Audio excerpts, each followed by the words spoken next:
He injected thousands with a fake disease, and the Nazis never realized they were quarantining healthy people away from death camps.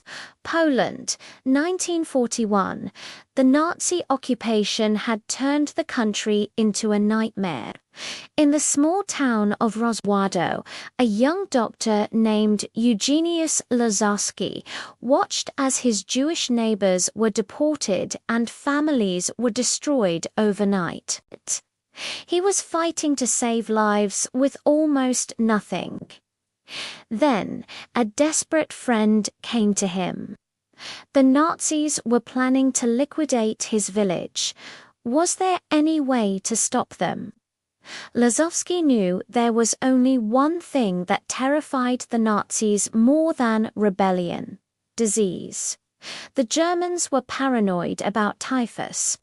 Their policy was simple: if a town had typhus, quarantine it completely. No one in, no one out. No deportations. And that's when the idea hit him. What if he could fake a typhus epidemic? He called his friend Dr. Stanisław Machalowicz, who had made an incredible discovery. A completely harmless bacteria, Proteus ox-19, triggered the exact same positive result on a typhus test.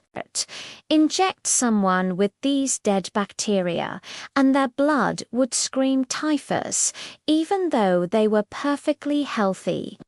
It was scientific sleight of hand.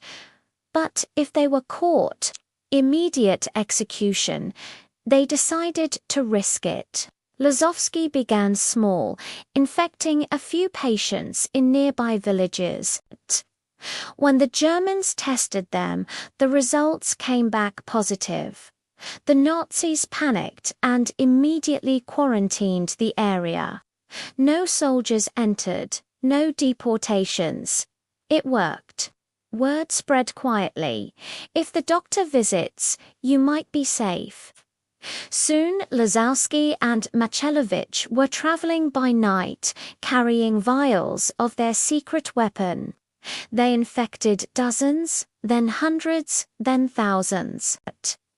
They staged each outbreak like a piece of theater, with realistic disease patterns and forged medical charts.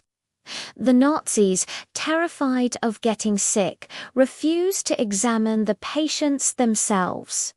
They just trusted the test results and stayed away.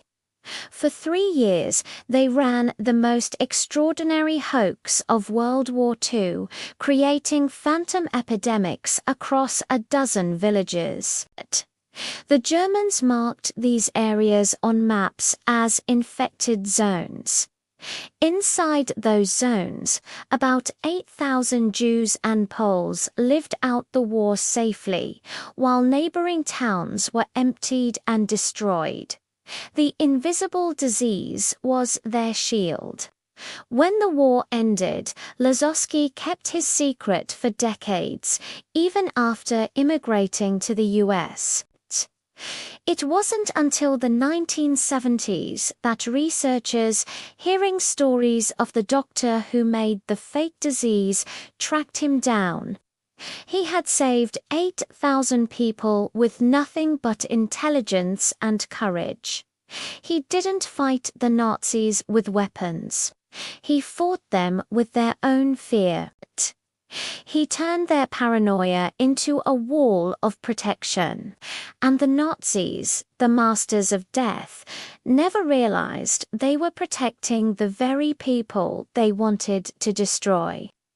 Thanks for watching, and if you enjoyed this story, please like and subscribe for more.